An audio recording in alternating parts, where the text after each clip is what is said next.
Viewers, welcome back to free engineering tutorial on operating system, and in this video we are going to start protection and security. So talking about protection, protection is a mechanism where we are limiting the unauthorized access to any disk. Okay, to access any file system in a disk, if there is an unauthorized access, then protection got failed. Okay, and the security means the security just ensures that the authentication of the system, and there should be no tamper of data at the time of transmission of the data from the disk to the computer system.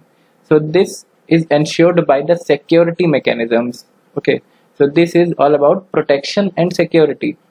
Now what are the goals of protection? So there are different goals of protection, like firstly we have to make ensure that what are the write access, what are the read access, what are the different type of access rights, okay, which we are giving to any file, to any specific domain.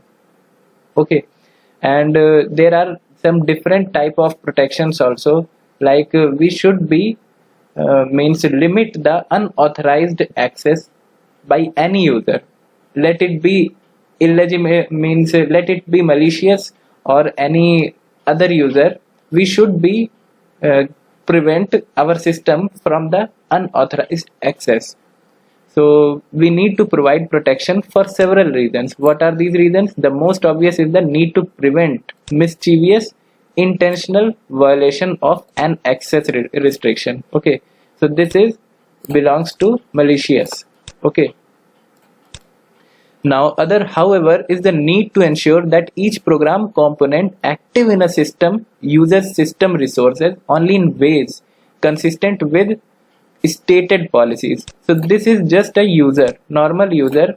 He doesn't have malicious intents for accessing any file in our disk, but his specific domain should be limited. Okay, it should not access the files outer to its domain. So we have to make a domain also. So we will discuss about domain in further slides. For now, what are the principles of protection? So the first principle is principle of least privilege.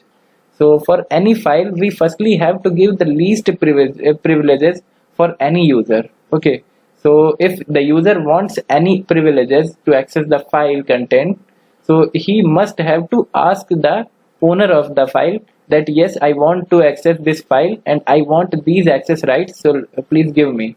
Okay, and then if the system thinks it is appropriate to give the user with those protection with those privileges rights, then it may or may not give. Okay, so these are the principle of least privileges.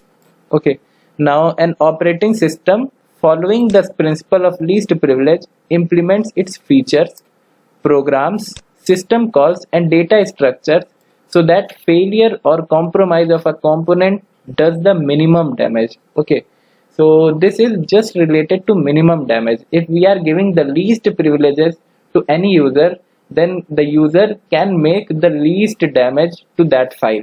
Okay, and an operating system also provides system calls and services that allow applications to be written with fine-grained access controls. Okay, so this is giving just appropriate access controls. Okay, it is not giving all the access controls to any user. And by reading this privilege or by reading this principle, we can get to know that it is successful.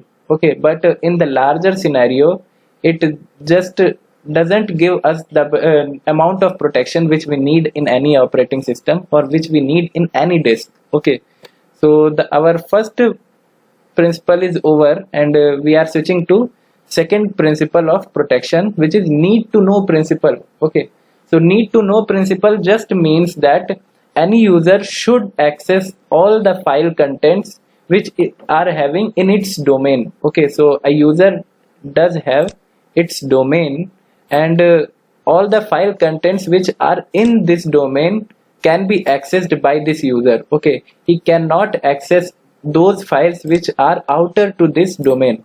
Okay, so this is the need to know principle. So the second requirement, commonly referred to as need to know principle, is useful in limiting the amount of damage a faulty process can cause in the system. Okay, so if there is one faulty process, then this need to know principle will make ensure that there should be no access outside the domain. Okay, now talking about domain structure, so there are different type of structures by which we can signify the protection rights.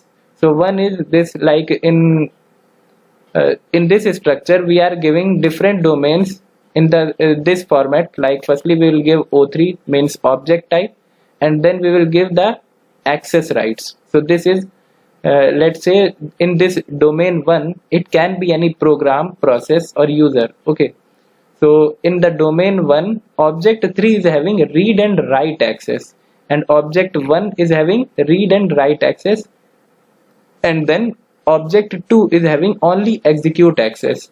In the same way, D2 is having, for object 2 it is having write access, and object 4 it is having shared entity with the domain 3 and it is having one print access.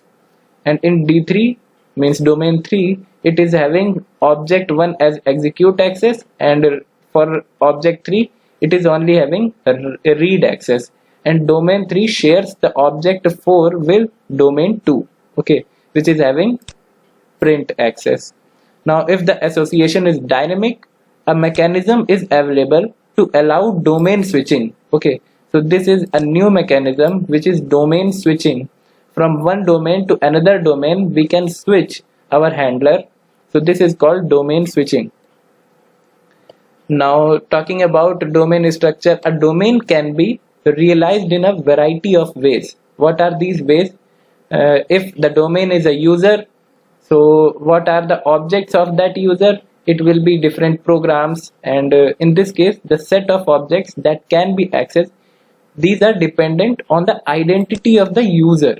Okay, after that if any domain can be processed, then these process can be recognized or can be accessed depends on the identity of the process. So whatever is the domain, the set of objects for that domain can be accessed by the identity of that entity. Like if they are user, then the identity of user will ensure that these objects should be accessed in or according to that identity.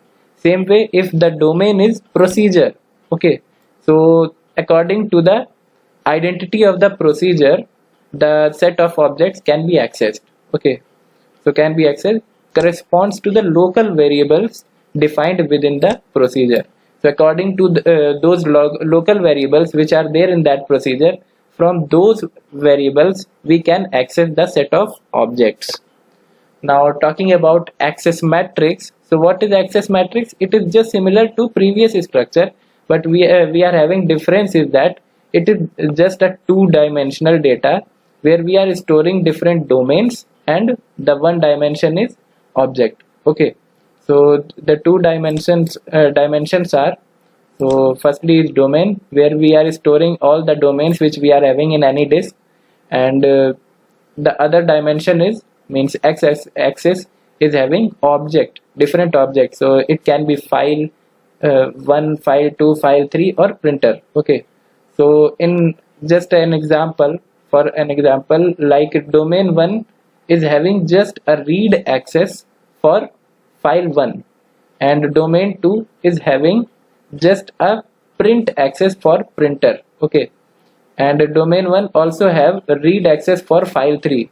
In the same way you can read that. Let's read about D4. Okay, so domain 4, whether it can be user or any process or procedure, it can access file 1 by read or write access. Okay, it is having two types of accesses, one is read and one is write. Okay, and same for the file 3 also, it is having read and write access, and there is no access for file 2. So this is this performs the principle of least privilege. Okay, and it is setting its domain, so it is also applying the second need to know principle.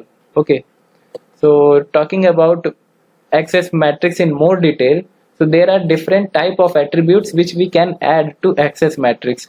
The thing is switch. Okay, so we can switch from domain 1, okay, so domain 1 to domain 2. Okay, so we have switch access, so we are switching from the domain 1 to domain 2. In the same way, from domain 2 we can switch to D3 or D4. So in dynamic way, we are using a mechanism of dynamic switching or domain switching. Okay, and in D3 we don't have any access right for switching, so we can't switch from D3 to any of the domain. And then we are having D4 which can switch to D1. Okay, and the other thing is we can also use is asterisk sign in our access matrix. So what asterisk sign signifies is that, so if we are using asterisk sign, then we can copy the access right to its next domain in the same column. Okay, so for any object, let's say we are having asterisk in F2. Okay, so if we are having domain 2 with read access and asterisk is also given, so in the same column we can copy this read access in the domain 3 or domain 1. So let's say we are copying the access right to any other domain, which is, let's say, D3 for a same file. Okay, so what will happen if we are removing the asterisk sign here? Okay, so as you can see that D2 is having asterisk sign above the read, but D3 is not having asterisk sign. Okay, so this D3 lose the means transfer capability of this write access, or sorry, so it can, or it loses the capability of copyrights for this access rights. Okay, so it just have read access and it can not transfer the access rights to any other domain. Only D2 can transfer the access rights to any other domain. So let's say if it is means transferring the access rights to D1, so the next asterisk or the next access right matrix will be look like this. Okay, so this is all about access matrix, and in next video we are going to talk about implementation of access matrix. Till then, thank you.